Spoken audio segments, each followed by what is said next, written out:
بسم اللہ الرحمن الرحیم۔ السلام علیکم ورحمۃ اللہ وبرکاتہ۔ آج ہم سورہ انفال کی آیات 42 سے 44 تک کا مطالعہ کریں گے، جن میں غزوہ بدر کے اہم واقعات، اللہ تعالیٰ کی مدد اور اہل ایمان کو نصرت خداوندی کی یقینی دہانی کا تذکرہ کیا گیا ہے۔ ان آیات میں بتایا گیا ہے کہ کس طرح اللہ تعالیٰ نے کمزور مسلمانوں کی مدد فرمائی اور دشمن کو ان کے سامنے کم کر کے دکھایا، اور یہ کہ اصل فتح ایمان اور توکل کے ذریعے حاصل ہوتی ہے، نہ کہ ظاہری قوت سے۔ تو چلیے ان آیات کا ترجمہ اور تفسیر شروع کرتے ہیں۔ تو چلے سب سے پہلے ہم ان آیات کو ترجمے کے ساتھ پڑھتے ہیں۔ اذ آنتم بالعدوة الدنیا وهم بالعدوة القصوى، اور وہ وقت یاد کرو جب تم لوگ وادی کے قریب والے کنارے پر تھے اور وہ لوگ دور والے کنارے پر۔ والركب اسفل منكم، اور قافلہ تم سے نیچے کی طرف تھا۔ ولو تواعدتم لاختلفتم في الميعاد، اور اگر تم پہلے سے لڑائی کا وقت آپس میں طے کرتے، لاختلفتم في الميعاد، تو وقت طے کرنے میں تمہارے درمیان ضرور اختلاف ہو جاتا۔ ولكن ليقضي الله أمرا كان مفعولا، لیکن یہ واقعہ کہ پہلے سے طے کیے بغیر لشکر ٹکرا گئے اس لیے ہوا کہ جو کام ہو کر رہنا تھا اللہ اسے پورا کر دکھائے۔ لِيَهْلِكَ مَنْ هَلَكَ عَنْ بَيِّنَةٍ وَيَحْيَىٰ مَنْ حَيَّ عَنْ بَيِّنَةٍ،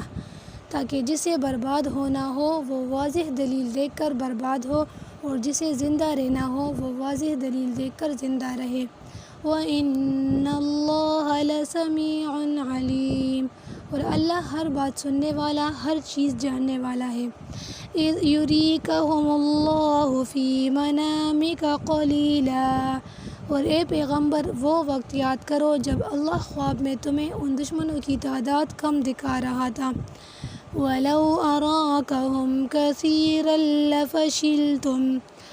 اور اگر تمہیں ان کی تعداد زیادہ دکھا دیتا تو اے مسلمانوں تم ہمت ہار جاتے۔ وَلَتَنَازَعْتُمْ فِي الْأَمْرِ، اور تمہارے درمیان اس معاملے میں اختلاف پیدا ہو جاتا۔ وَلَكِنَّ اللَّهَ سَلَّمَ، لیکن اللہ نے تمہیں اس سے بچا لیا۔ إِنَّهُ عَلِيمٌ بِذَاتِ الصُّدُورِ، یقیناً وہ سینوں میں چھپی باتیں خوب جانتا ہے۔ وَإِذْ يُرِيكُمُوهُمْ إِذِ الْتَقَيْتُمْ فِي أَعْيُنِكُمْ قَلِيلًا،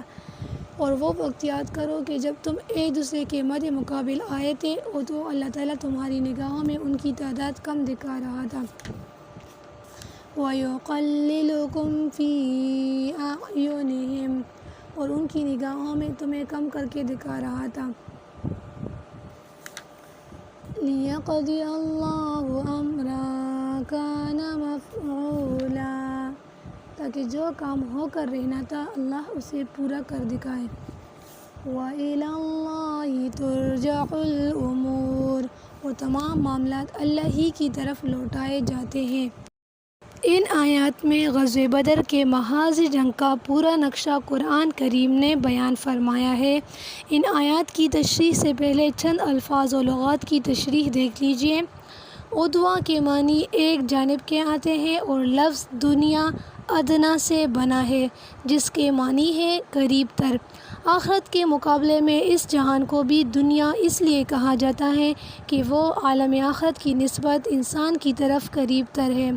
اور لفظ قصویٰ اقصیٰ سے بنا ہوا ہے۔ اقصیٰ کے معنی ہے بعید تر۔ 42ویں آیت میں ہلاکت اور اس کے مقابلے میں حیات کا ذکر ہے۔ ان دونوں لفظوں سے موت و حیات کے ظاہری معنی مراد نہیں بلکہ معنوی موت اور حیات یا ہلاکت و نجات مراد ہے۔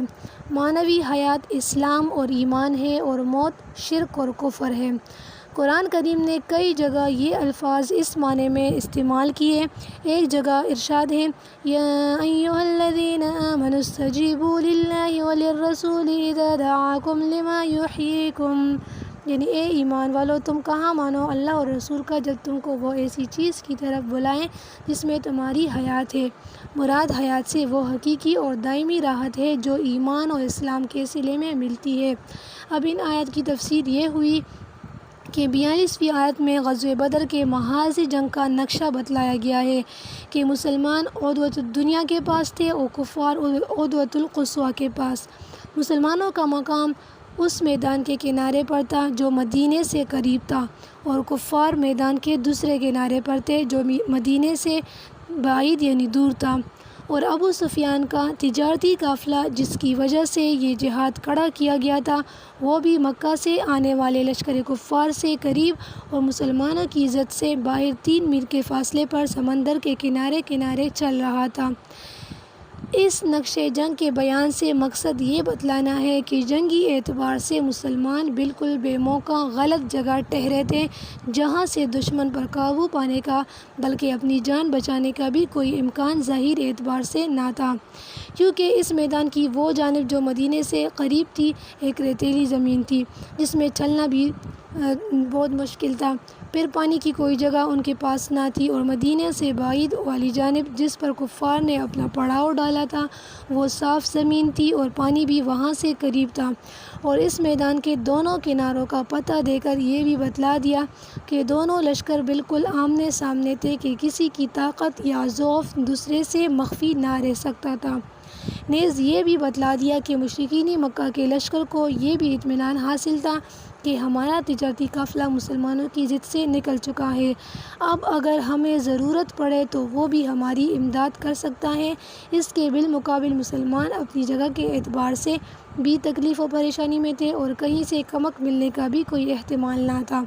اور یہ بات پہلے سے متعین اور ہر لکھے پڑھے آدمی کو معلوم ہے کہ مسلمانوں کے لشکر کی کل تعداد 313 تھی اور کفار کی تعداد 1000 تھی۔ مسلمانوں کے پاس نہ سواریوں کی تعداد کافی تھی اور نہ اسلحے کی، اس کے بالمقابل لشکر کفار ان سب چیزوں سے آراستہ تھا۔ نہ مسلمان اس جہاد میں کسی مسلح لشکر سے جنگ کی تیاری کر کے نکلے تھے۔ ہنگامی طور پر ایک تجارتی قافلے کا راستہ روکنے اور دشمن کی قوت کو پسپا کرنے کے خیال سے صرف 313 مسلمان بے سامانی کے عالم میں نکل کھڑے ہوئے تھے۔ اچانک غیر ارادی طور پر 1000 جوانوں کے مسلح لشکر سے مقابلہ پڑ گیا۔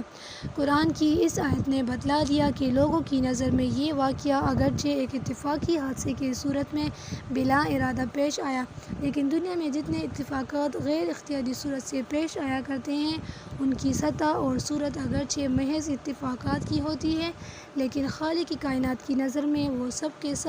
ایک مستحکم نظام کی لگی بندی کڑیاں ہیں، ان میں کوئی چیز بے ربط بے موقع نہیں ہوتی۔ جب وہ پورا نظام سامنے آ جائے اس وقت انسان کو پتہ لگ سکتا ہے کہ اس اتفاقی واقعے میں کیا کیا حکمت مستور تھی۔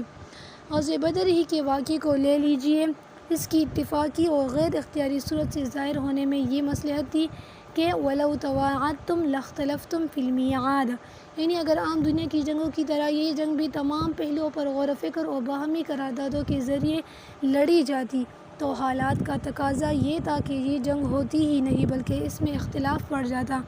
خواہ اس طرح کہ خود مسلمانوں کی رائے اپنی قلت و کمزوری اور مقابل کی کثرت و قوت کو دیکھ کر مختلف ہو جاتی، یا اس طرح کہ دونوں فریق اہل کفر اور اہل اسلام مقررہ وعدہ پر میدان میں نہ پہنچتے۔ مسلمان تو اپنی قلت و کمزوری کو دیکھ کر اقدام کی ہمت نہ کرتے، اور کفار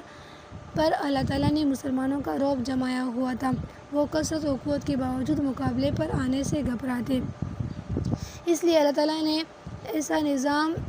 پیدا کیا کہ ایسے حالات پیدا کر دیے کہ زیادہ سوچنے سمجھنے کا موقع ہی نہ دیا۔ مکہ والوں کو تو ابو سفیان کے قافلے کی گھبرائی ہوئی فریاد نے ایک ہولناک صورت میں سامنے آ کر آمادہ کیا جنگ پر، اور مسلمانوں کو اس خیال نے کہ ہمارے مقابلے پر کوئی جنگی مسلح لشکر نہیں، ایک معمولی تجارتی قافلہ ہے، مگر علیم و خبیر کو یہ منظور تھا کہ دونوں میں باقاعدہ جنگ ہو جائے تاکہ اس جنگ کے پیچھے جو نتائج فتح اسلام کے ظہور آنے میں ہیں وہ سامنے آ جائے۔ اسی لیے فرمایا وَلَٰكِن لِيَقْضِيَ اللَّهُ أَمْرًا كَانَ مَفْعُولًا، یعنی ان حالات کے باوجود جنگ اس لیے ہو کر رہی کہ اللہ تعالیٰ کو جو کام کرنا ہے اس کی تکمیل کر دکھائے۔ اسی لیے آخر آیت میں ارشاد فرمایا لِيَهْلِكَ مَنْ هَلَكَ عَنْ بَيِّنَةٍ وَيَحْيَىٰ مَنْ حَيَّ عَنْ بَيِّنَةٍ، یعنی واقعی بدر میں اسلام کی کلی حقانیت اور کفر و شرک کے باطل و مردود ہونے کو اس لیے کھول دیا گیا کہ آئندہ جو ہلاکت میں پڑے وہ دیکھ بھال کر پڑے، اور جو زندہ رہے وہ بھی دیکھ بھال کر رہے، اندھیرے اور مغالطے میں کوئی کام نہ رہے۔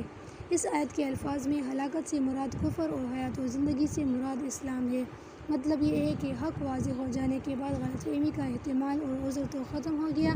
اب جو کفر اختیار کرتا ہے وہ دیکھتی آنکھوں ہلاکت کی طرف جا رہا ہے، اور جو اسلام اختیار کرتا ہے وہ دیکھ بھال کر دائمی زندگی اختیار کر رہا ہے۔ پھر فرمایا وَإِنَّ اللَّهَ لَسَمِيعٌ عَلِيمٌ،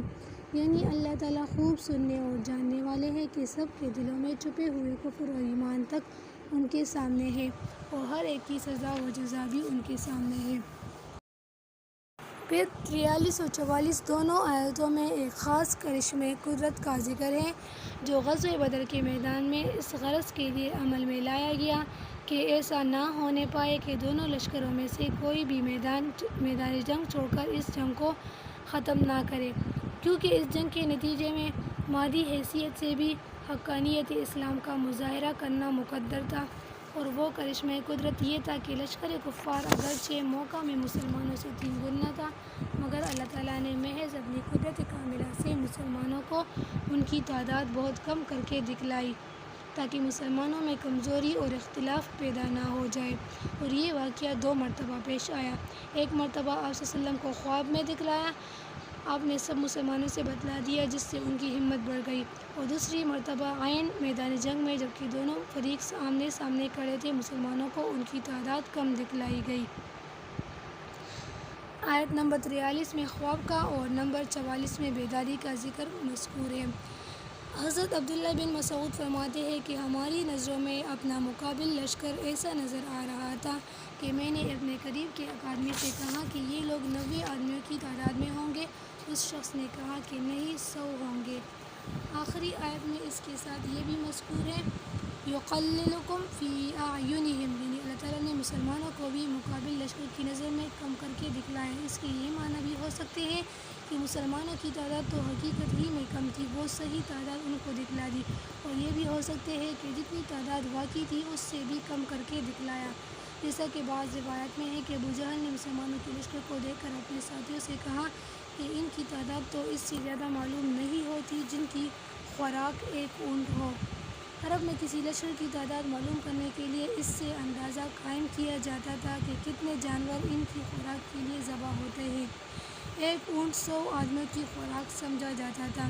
رسول کریم صلی اللہ علیہ وسلم نے بھی اس میدان بدر میں وہاں کے کچھ لوگوں سے قریش مکہ کے لشکر کا پتہ چلانے کے لیے پوچھا تھا کہ ان کے لشکر میں روزانہ کتنے اونٹ ذبح کیے جاتے ہیں، تو آپ کو 10 اونٹ روزانہ بتلائے گئے، جس سے آپ نے 1000 لشکر کا تخمینہ قائم فرمایا۔ خلاصہ یہ ہے کہ ابو جہل کی نظر میں مسلمان کل 100 آدمی کی تعداد میں دکھلائے گئے، یہاں بھی کم کر کے دکھلانے میں یہ حکمت کی تھی کہ مشرکین کے قلوب پر مسلمانوں کا رعب پہلے ہی نہ چھا جائے، جس کی وجہ سے وہ میدان چھوڑ بھاگے۔ اس آیت سے یہ بھی معلوم ہوا کہ بعض اوقات معجزہ اور خرقی عادت کے طور پر بھی یہ ہو سکتا ہے کہ آنکھوں کا مشاہدہ غلط ہو جائے، جیسا کہ یہاں ہوا۔ اس لیے اس جگہ دوبارہ فرمایا لِيَقْضِيَ اللَّهُ أَمْرًا كَانَ مَفْعُولًا، یعنی یہ کرشمہ قدرت اور آنکھوں کے مشاہدات پر تصرف اس لیے ظاہر کیا کہ جو کام اللہ تعالیٰ کرنا چاہتے ہیں وہ پورا ہو جائے، یعنی مسلمانوں کو قلت و بیسامانی کے باوجود فتح دے کر اسلام کی حقانیت اور تائید غیبی کا اظہار ہو، جو اس جنگ سے پورا کر کے دکھایا۔ آخر آیت میں ارشاد فرمایا وَإِلَى اللَّهِ تُرْجَعُ الْأُمُورُ، یعنی آخر کار سب کام اللہ ہی کی طرف لوٹتے ہیں، جو چاہے کرے، جو چاہے حکم دے، قلت کو کثرت پر، قوت کو ضعف پر غلبہ دے کر، کم کو زیادہ یا زیادہ کو کم کر دے۔